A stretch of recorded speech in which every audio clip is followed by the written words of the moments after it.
Hey, floralpreneurs, it's Allison Ellis here of realflowerbusiness.com, coming at you once again for Flirty Flurs. Today I've got a good one for you. I want to talk about extras. If you've been in the flower business for more than a hot minute, you have had someone ask you for extras. Do you have any extras? Can you give me your extras? If you have extras or leftovers, the caterer would be happy to take them, right? Let me get specific and read you this question I got in my group the other day. So I have a wedding this weekend, and the bride and her planner have contacted me with, if you have any extra flowers, can the caterers use them for their tables and for the cake? When we finalized everything, she told me she didn't need cake flowers. That's something that I would charge for. So am I being difficult if I politely decline? I didn't account for anything extra and the budget wasn't huge. Is this something that is expected of us? I'm a pretty generous person, but she's been trying to cut corners the whole time. Okay, I love this one. This is life. This is florist life. Do you have extras? Do you have any extras? Can you throw in some leftovers, right? So what I love about this question is the really different answers that many different florists gave. The general consensus was a hard no, okay? I won't drag this out. I will cut to the chase that the general consensus was hard no. If you don't pay for it, you're not getting it, right? But there are certainly plenty of people who chimed in with a, what's the big deal? Or I always throw in the leftovers. And then one person said it perfectly. I usually have some scraps and I don't have any problem giving scraps to the staff, right? To the venue or to the vendors so that it makes them happy and it makes me look good. So the word scraps is what I want to get into here. Here's the bottom line. Yeah, we might have extras. I actually keep my orders super duper tight. I keep my wholesale orders tight and right. I don't have a ton of extras. I don't plan on extras. I don't plan that I'm going to have, 5 extra beautiful white roses that'll be perfect for your cake. I don't plan that I'm going to have an entire extra bunch of ruscus or 2 bunches of seeded eucalyptus that your caterer can put around your buffet table, okay? That's not what I do. What I do is I order based on what I need. So I can't guarantee I'm going to have extras. And here's the thing. While it may not be a clear cut and dry yes or no, should you or shouldn't you, right? There's nuance to it. In this particular situation, this client was offered something that she declined to pay for and is now asking to get it for free. I sort of put it like this. It's as if I go out to a restaurant with my husband, a nice fancy restaurant. We have a lovely dinner. And then they bring me the dessert menu. And I look at the dessert menu and it all looks good, but I just don't really want to invest in dessert right now. We pay the bill. We're walking out the door. And then I walk over to the host stand or to my waiter and I say, hey, you know what? Everything was great. We're leaving now.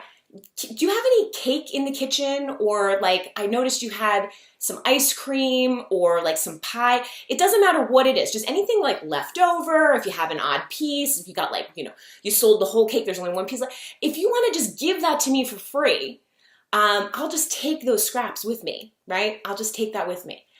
They would bring you a bill for it. They would say, sure, no problem. What would you like? Would you like the torte? Okay, the chocolate torte coming right up.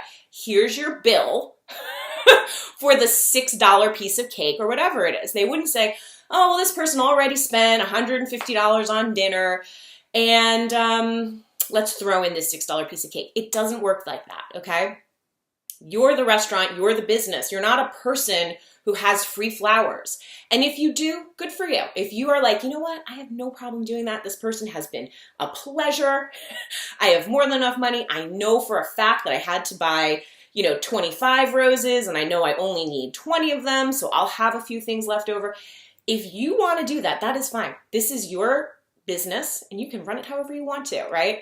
But in this particular scenario, let me tell you how I would handle it. So I sell email templates. I have email templates available for florists on my website. It's one of my #1 sellers that people really rave about because they use them almost the same day they buy them a lot of times. We have a lot of the same conversations over and over and over again, right? This extras conversation is not something you're going to only deal with once. So let me tell you how I would handle it.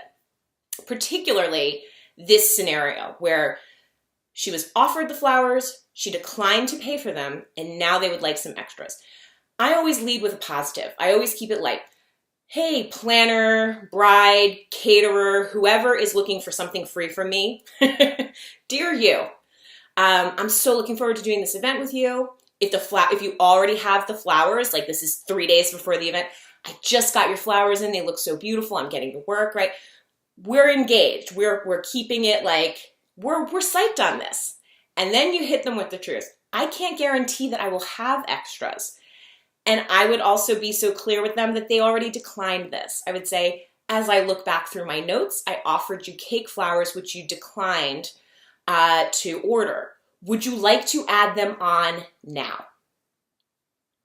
Making it clear that if she's adding this on, it's going to be for a price. And then I would give her the price, okay? This is what I do, what I teach in my email templates. This is how I run my business.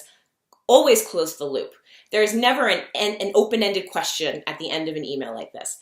If you would like to order flowers for your cake or for your caterer, here's the price.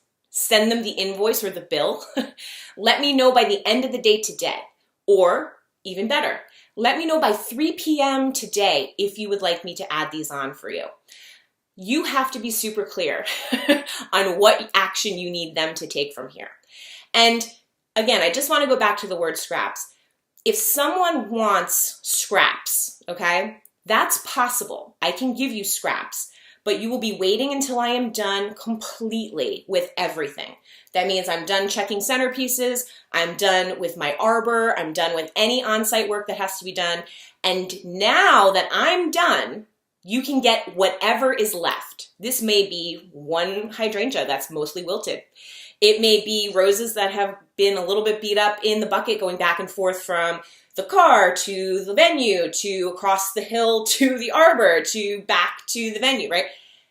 And you're gonna have to wait for them. The caterer is not gonna be able to come in and get this bunch of whatever so that they can get to work. It's gonna put the caterer behind. We have all had a caterer breathing down our necks, like waiting for our extras. If someone didn't pay for this, I have to do what they did pay for first and then give the extras. So here's a way that I really graciously and easily deal with this. I pay attention.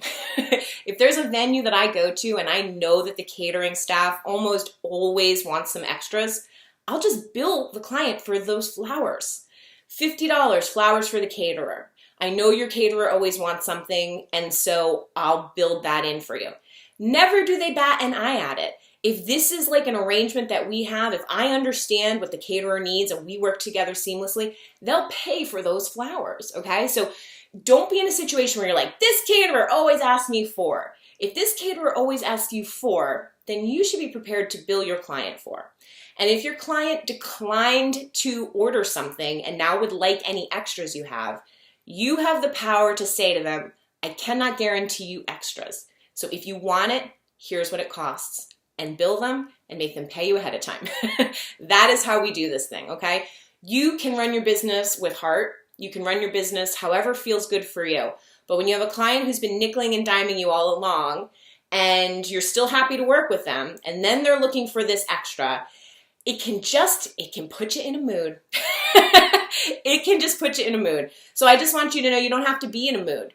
You don't have to be in a mood. You take authority with your email and you let them know if they want this, you can do it. We always want to lead with a yes, right? I always say my best, worst boss taught me, you lead with a yes, even if you're about to say no.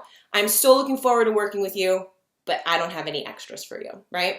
You can do this, run your business like a boss, run your business with heart. And if you need some email templates to help you take authority and control in your business, you'll find them over at realflowerbusiness.com. Thanks so much for watching. Keep doing beautiful work, and I'll see you next time.